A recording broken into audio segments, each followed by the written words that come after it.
Magandang araw mga kaibigan. Bigyan natin ngayon ng reaction opinion itong post ng Peanut Gallery Media Network, isa sa mga paborito kong social media page dahil napakaganda yung mga analysis nila. Ito, ang article ng kanilang post, Richard Hidarian owes the DDS, tayo po mga DDS, an apology. Bakit? For spreading fake news again. And this time, it was dangerous. So ano yung fake news na pinakalat nitong si Richard Hidarian? Siya po yung Sub-Saharan Africa, yung nambastos sa taga Mindanao na parang mahina tayo, late tayo sa sibilisasyon dito. Sinasabi niya yung nanggulo sa Mindiola, mga DDS daw. Ito ang kanyang post po. This Parade's political analyst Richard Hidarian is facing backlash again after falsely accusing DDS supporters of sabotaging the September 21 Mindiola protest. On social media, Hidarian claimed, ito ang kanyang post, Mindiola rally is looking like DDS sabotage. Disowned. They do not represent legitimate anti-corruption forces. But Hidarian didn't stop at speculation. In a follow-up post, he definitively declared DDS forces taking advantage. Do not allow them to hijack the massive peaceful protest, crossing the line from conjecture into outright falsehood. So sa dalawang post, klaro, inakusa niya ang mga DDS ng gugulo sa Mindiola. At ayun, gusto pang puntahan ng Malacanang. But then, ito ang supalpal. That claim has since been debunked. The Manila Police District later confirmed that those arrested were, ito na, mga kakamping nila, mga pulahan. Those arrested were members of Akbayan Party List. Sinong leader sa Akbayan? Di ba si Senator Riza Ontiveros? Congressman Percy Sendanya? Mga kakampi ni Hidarian. ACT Teachers, Alliance of Concerned Teachers, and Gabriela. Yan, ito yung Makabayan Black.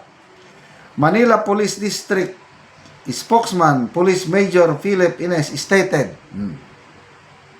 kanina po, nandito po yung Akbayan Party List, yung ACT Teachers, at yung Gabriela. Base po sa nakuha nating informasyon, may mga miyembro po sila doon sa mga nahuli natin.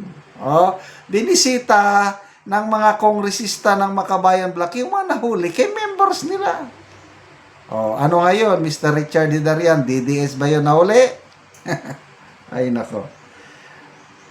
He added that 7 lawyers had already visited the detainees to check their condition. Klaro. Gabriela Women's Party backed this up in a statement saying that Representative Sara Ilago, Kabataan Representative Rene Co, itong pinsan daw ni Saldico, and ACT Teachers Representative Antonio Tino went to the prison to check on the detainees. They also called for the release of minors and PWDs, demanding that their Miranda rights be respected. The violence that erupted, however, went far beyond simple dispersals. Ito, may mga pahayag ni SILG John Vic Rimulya. SILG alleged that some participants were recruited, bantay nyo, for as much as 3,000 pesos each, with reports of children as young as 11 years old being used. He revealed, si Secretary Remulla, chilling instructions given to them kung kaya niyong umabot sa palasyo, sunugin ninyo. Oh. Kaya ang tunay na kalaban natin, itong mga Makabayan Black. Sila ang tunay na kalaban. Gusto nilang pabagsakin ang gobyerno natin ngayon. That context makes the death of 15-year-old Justin Sergio Ignacio even more tragic. Ignacio was stabbed along Recto Avenue after reportedly joining the chaos. The suspect, a 52-year-old watch technician, claimed he acted in defense of his property after minors tried to damage motorbikes. He later surrendered and now face charges. So, yun po ang mga style ni Hidarian. Hidarian has historically aligned himself with the politics very groups that police later identified as being involved in or supportive of the Menjola chaos. For him to attack DDS while shielding allies only underscore the double standards and opportunism behind his narrative. And this was not an isolated mistake. It is a part of a pattern. He once compared Mindanao's Human Development Index to Sub-Saharan Africa, a statement widely condemned as demeaning, with several LGUs even declaring him persona non grata. Okay?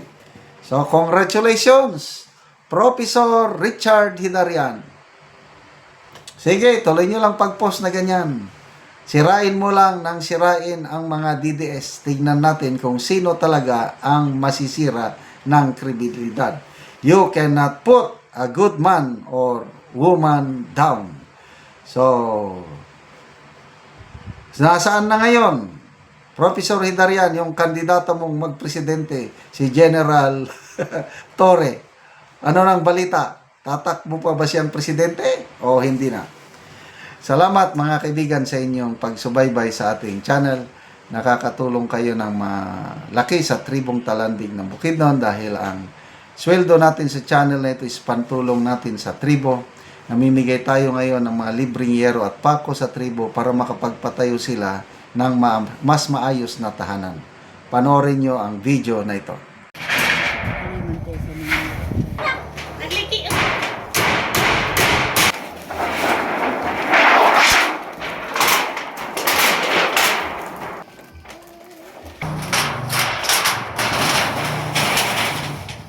Karon nindot na gid kayo ang ilang atop.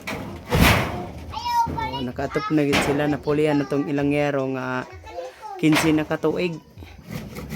Karon maayo na gid. Una-una, magpasalamat ko sa Ginoo nga naikuan og sa nagtabang og sin kay nailisa na gid among sin nga dinagid mi maulanan. Pa nga magpadayon ang ilang pagtabang, daghan pa ang nanginahanglan. Salamat po. So, 10 years na ning among balay. Oo. Ang akong anak dayon duha na kabuok. Dayon nga naman nga tungod aning kuan dugay na kaayo bago pa mo nakaatop og bago. Alang kay kanang kuan kung naatay kwarta, igo naman ipalit og pagkaon. Oo. Nya. Mora. O di gid mi makapalit og bago nga sin. Salamat kay sa naghatag. Pila day kabuk imong anak? Duha na. Duha imong anak. Oo, so tanan na sila ga eskwela. Oo, tanan na sila sa eskwela. Oo. So, salamat kayo. Oo, sige, salamat pud kay. Oo.